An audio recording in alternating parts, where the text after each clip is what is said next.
The National Broadcasting Company delays the start of this program to bring you a special news bulletin. From the NBC newsroom in New York, United Nations troops have begun a breakthrough from their beachhead in South Korea, launching an attack from positions north of Taegu for a drive toward Seoul. The new offensive is timed with a big amphibious assault at Incheon, which is progressing on schedule. Keep tuned to your NBC station for the later news.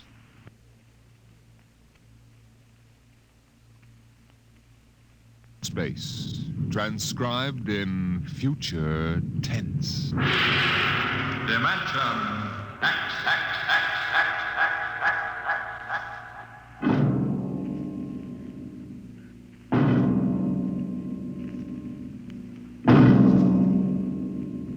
Tonight, a story of the future and a star of the future.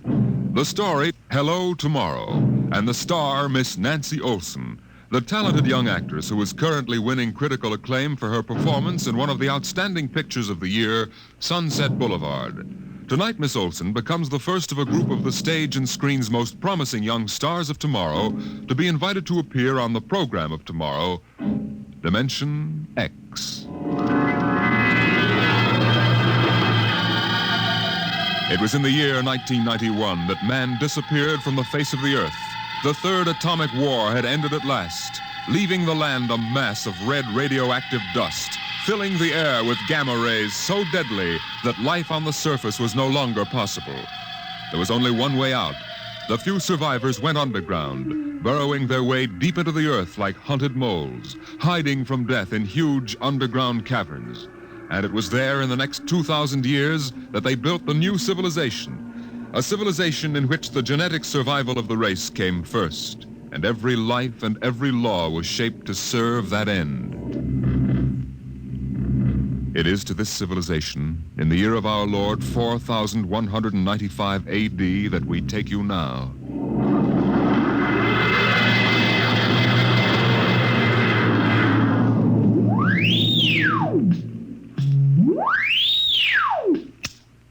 Yes? I have a call from the Director of Emotional Stability for the Third Oblong for Professor Lois Burton at the Institute of Genetics. This is Professor Burton. One moment. Go ahead, sir. Lois? Listen, darling, good news. What? The Genetic Board has approved our application for marriage. Oh, so soon? The tests found our chromosomes perfect. We can marry any time we want. Our offspring should be genetically in the 19th percentile of perfection. What's the matter, dear? Oh, nothing. I'm just sort of breathless. You are happy about it, aren't you, darling? Oh, of course, terribly happy. I'm coming right over to the lab. I have a surprise. Oh, not now, Walter. What? Well, I mean, you'll have to give me some time. Time? What's the trouble? No trouble. It's that genetic survey I've been working on. What about it? Well, I've finally gotten permission to study an actual living case. A specimen of imperfect genetic transmission. Really? Yes, they're bringing him up from the condemned cages on the lower level. You will be careful, darling. The supervisor says there's nothing to be afraid of. The specimen they're bringing is, XJ12. It's been studied before many times and is quite well trained. Well, I don't like it. Nonsense, darling. I've been waiting for this opportunity for years. Oh, there's my door signal. I'll have to hang up, darling. See you later.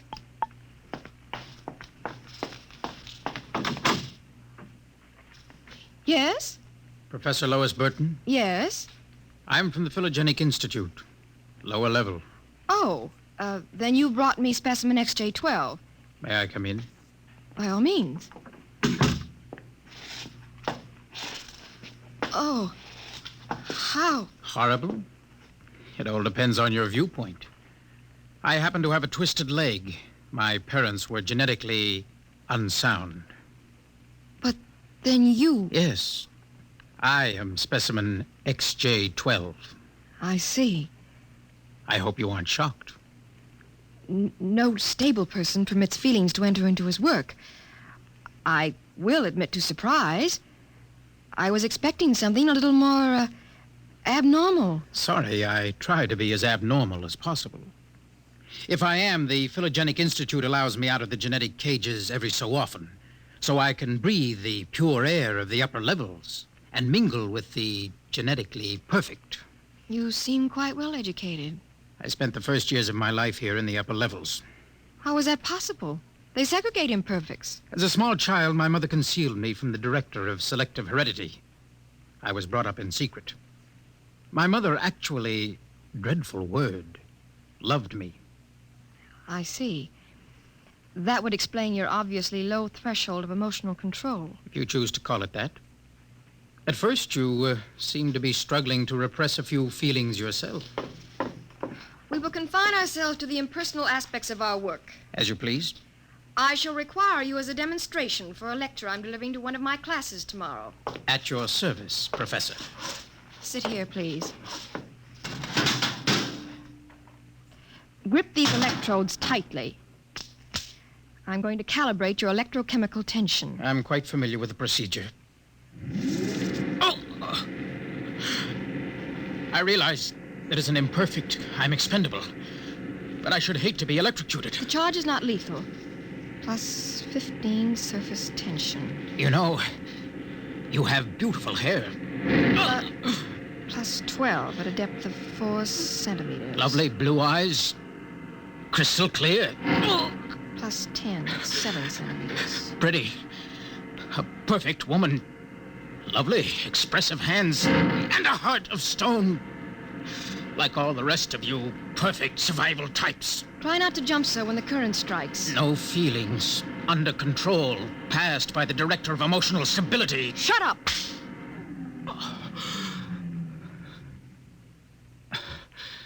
Maybe I was wrong. Maybe you have feelings. That will be quite enough. I seem to sense an air of emotional tension. Nothing, dear. This is a specimen XJ12. Oh, I see. An inferior type. Quite. You, specimen. Can you understand me? Yes? Yes, what? Tell this dolt who I am, Lois. This is a director of emotional stability for the third oblong. He also happens to be my selected genetic partner. You will address him as Sir. Yes, sir. This creature seems quite impertinent. He's only a specimen, darling. I suppose. We'll use him and ship him back to the cages at the Institute. He's probably radioactive. You, specimen. Mr. Director? You will confine your speech to answering only those questions addressed to you. Understand? Yes, sir. Perfectly.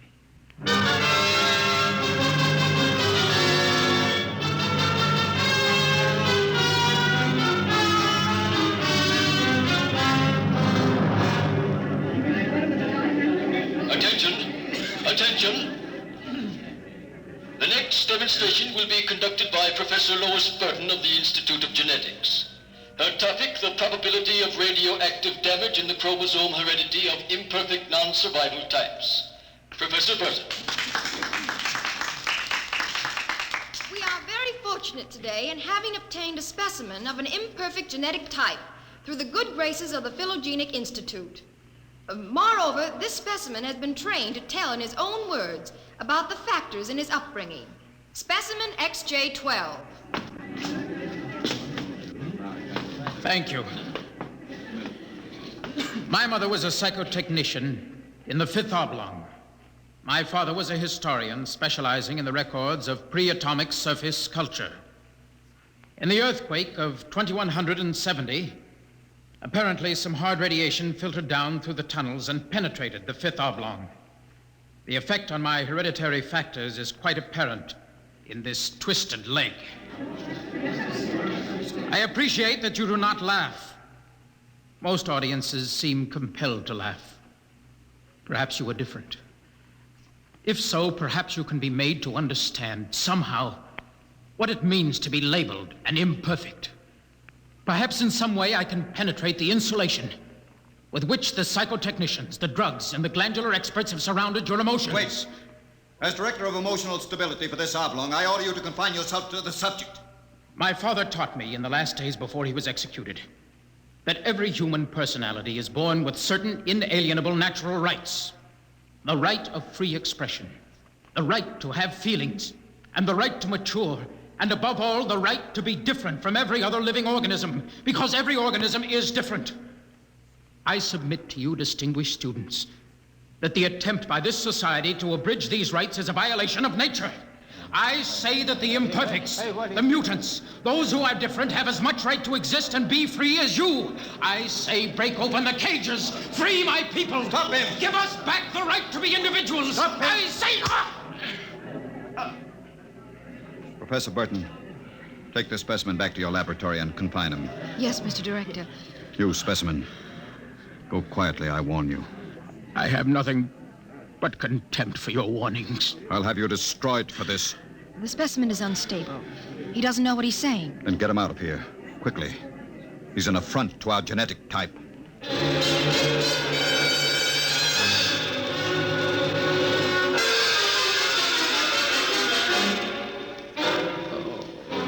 Hold still while I bandage your head. He'll be all right. I suppose you detest me for getting you into trouble. Don't squirm. Not that I blame you. I don't detest you. Oh. In fact, I thought you quite magnificent. You... what?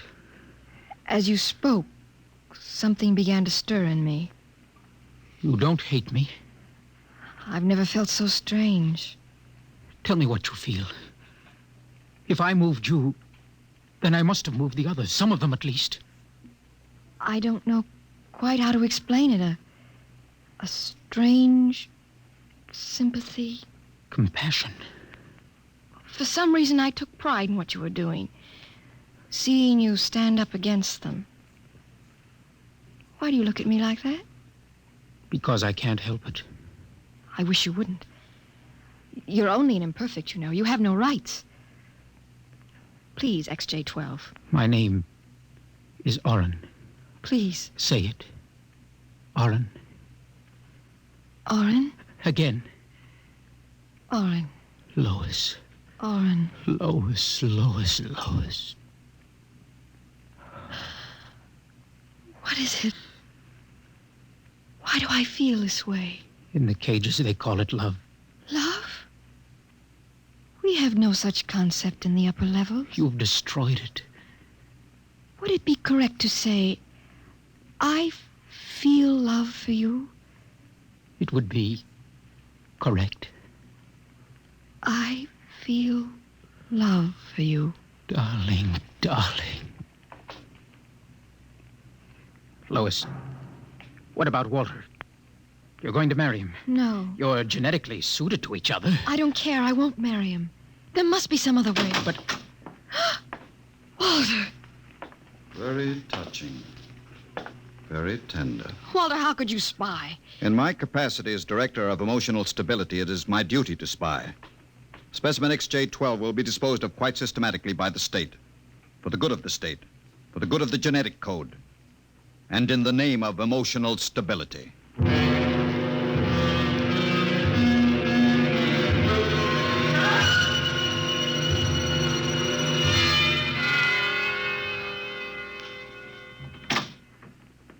Come in, Lois. I wondered how long it would be before you came to my office. Walter, I have to talk to you. Go right ahead. Walter, you mustn't destroy him. Send him back to the cages, but don't kill him. You speak of destroying an inferior creature as if it was something unethical. Walter, please, for my sake. Lois, I understand that you've entered a plea for postponement of our marriage at the Records Bureau. Yes, I was too upset to go through with it. It came as a great disappointment to me. If you were married to me, you would be safe from influences such as this XJ12. In which case, I might even be persuaded to send him back to the cages instead of having him destroyed. You see? Yes. I see. Think it over. Well, my dear? When can we be married? Soon. Tomorrow, if you like. The sooner the better. Lois. Lois, you make me very... What about XJ12? Oh, I see. A bargain is a bargain.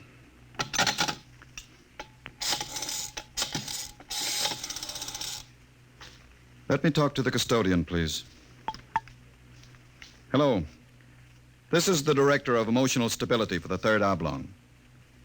I would like you to cancel the execution of specimen XJ12. Yes.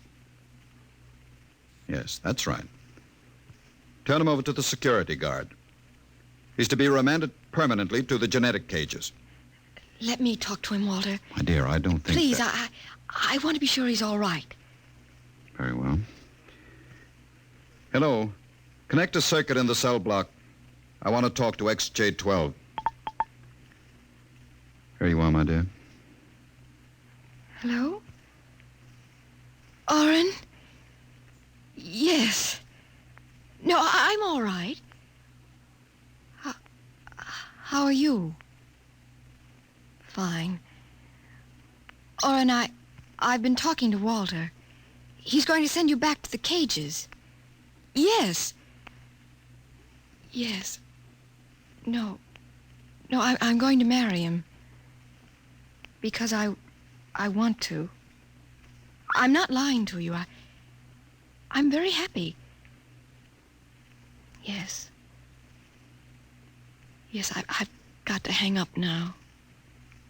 Goodbye. Goodbye. And now, Lois? Walter, please, I've got to get back to the lab. Of course. I'll pick you up in, say, an hour, and we'll make plans for the wedding. All right? Yes. Yes, of course. Goodbye, Walter.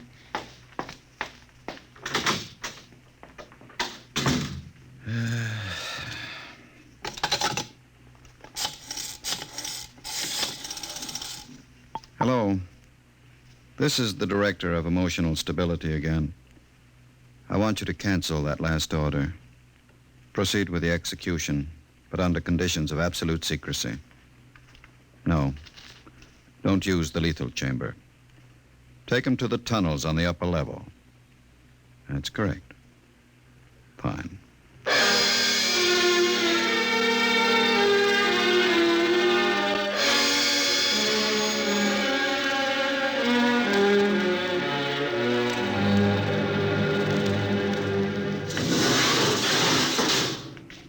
This way. Where are you taking me? You're being returned to the Philogenic Institute. Orders from the Director of Emotional Stability. Into the elevator. Very well. Why are we going toward the surface? The cages are on the lower levels. Radiation check. They've never done that before. New procedure. All right. Walk. Hawk, state your business. I'm the custodian for the 3rd Oblong. This imperfect is my prisoner. You can't go beyond this checkpoint. There's radioactivity in the tunnels. This is a special mission, if you know what I mean. Oh, I see. Well, just a moment, I'll open the airlock. Go ahead. You'll find 2 radiation suits in the chamber. We will need only one. So this is how they get rid of imperfects. March inside. All right. Turn around. Suppose I refuse. It'll be less painful if you cooperate. Before you dispose of me, could I give you a message for a friend? That depends. What is the message? This! Security! Help! Security! What is it? What happened? The prisoner, he struck me. Before I could recover, he escaped into the tunnels. Well, he won't last long. If the radiation doesn't get him, he'll starve to death. Can you go after him? I could send a robot, but it isn't worth the trouble. There's no way back from the tunnels except through here. Only other direction he can go is toward the surface. The closer he gets, the hotter the radiation. No, I think you can consider your prisoner dead.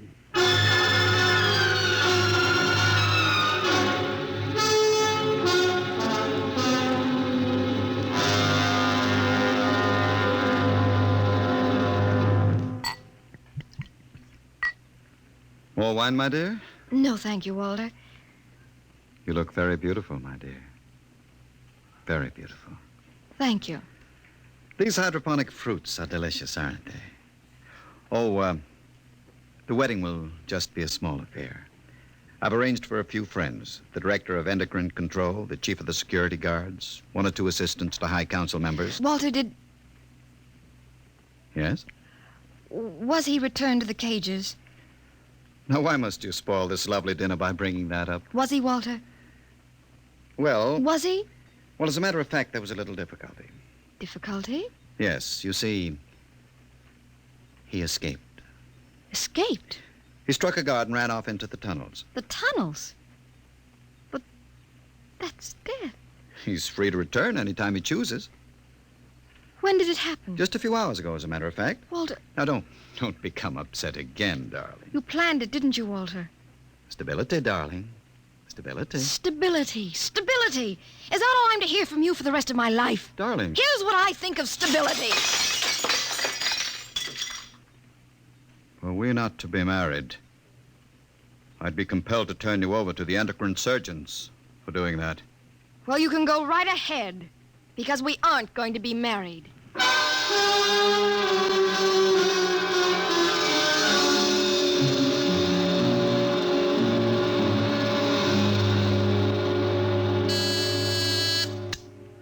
Checkpoint. This is the director of emotional security. Yes, sir. If Professor Burton tries to pass the checkpoint, I want to take it into custody. Well, Professor Burton just passed, sir. She said You that... idiot. But she said I don't that... care what she said. Stop her. Send robots after her. Get her back. I'll have you destroyed as incompetent if you fail. Yes, sir, at once, sir. Robot control. Checkpoint to robot control. Order out all televocal robots into the tunnels. Have them bring back any humans. This is a first priority order.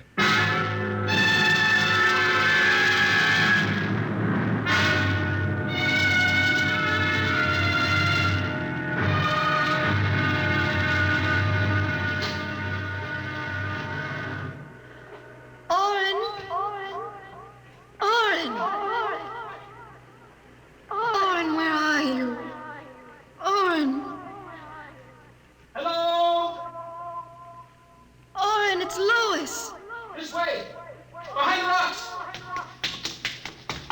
Over here. Oh, darling. Lois, why did you come here? It's suicide. I had to. Darling, are you all right? So far. You've got to turn back. Give yourself up. They'll kill me. You can't stay here. The radiation is +4 at this point. It gets worse as you approach the surface. Go back, darling. What will you do? I'm going ahead. But you can't. I can. I'm going to the surface. Not even the robots can survive it. At least I'll be the first human in 1,100 years to see what the surface of the Earth looks like. Come back with me. No, darling. Then I'm going with you. Lois. Don't try to stop me, darling. There's nothing to go back to now. Nothing but Walter and emotional stability. Lois, you really want to come with me? Yes. You know what it means. I don't care. Oh, darling, I can't let you go. Oren, I love you. See, I know how to say it now. Say it again. Oren, I love you. Lois, what's that? Sounds... Oh, Oren, it's the robot control. It's looking for us. Come on, we've got to hurry. This way, hurry.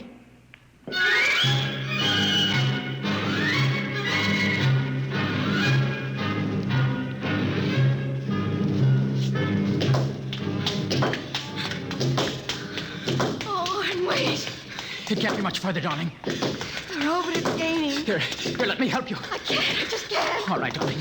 We'll stop here. We may as well wait for it. Oh, Oren, it's coming. I can see its light now. Darling, listen. It stopped. The lights are swinging around. Oren, it sees us. Come on, darling. One last effort. Come on, run. Look ahead. You can see the lights reflecting from something. It looks like a door. It is. No, it's a heavy lead door. There's a lever. Hurry. Come on through.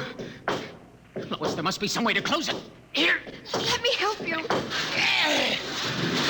It won't get through that. It's solid lead. Oren, where are we? I don't know. Look. Up there. A huge round light. Lois. Yes, Oren? That's Luna. The moon.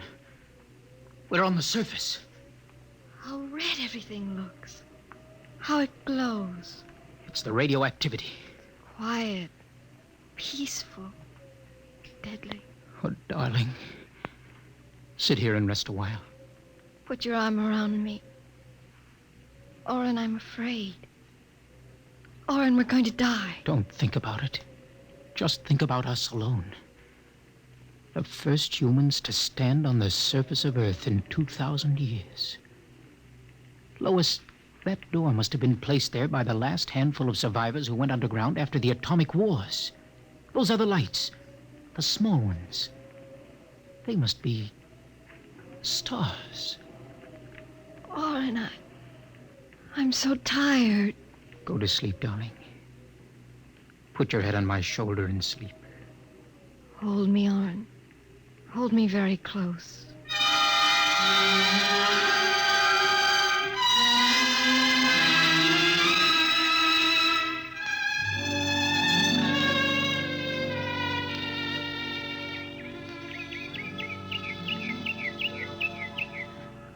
Oren. Oren, wake up. What is it? Look, it's light. What? The whole universe is light. Oh, Oren, how beautiful. Look.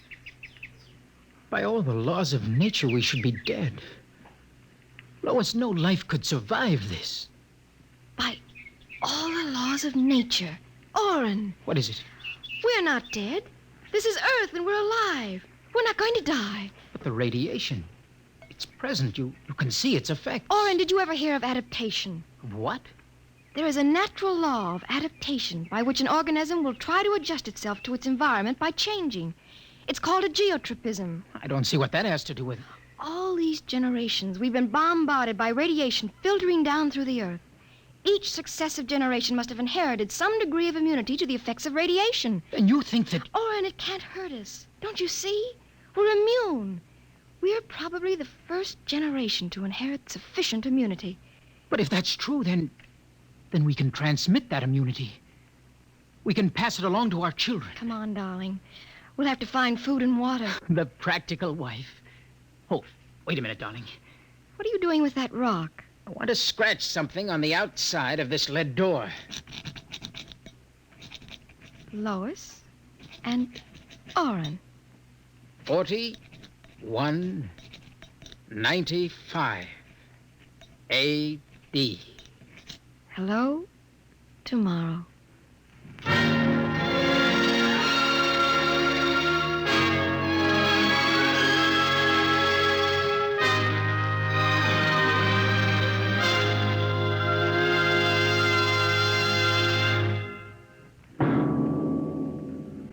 Tonight, Dimension X, the program of the future, has introduced a new star of the future, Miss Nancy Olson.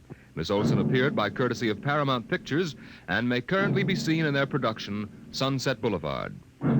Next week on Dimension X, the strange and sinister story of Dr. Grimshaw's Sanitarium. Tonight, Dimension X has transcribed Hello Tomorrow, written by George Lefferts. Appearing with Nancy Olson were Santos Ortega as Walter and Donald Buca as Oren. Your narrator was Norman Rose. Music by Albert Berman, engineer Bill Chambers. Dimension X is produced by Van Woodward and directed by Edward King. Enjoy Bob Hope and Baby Snooks when they return this fall on NBC.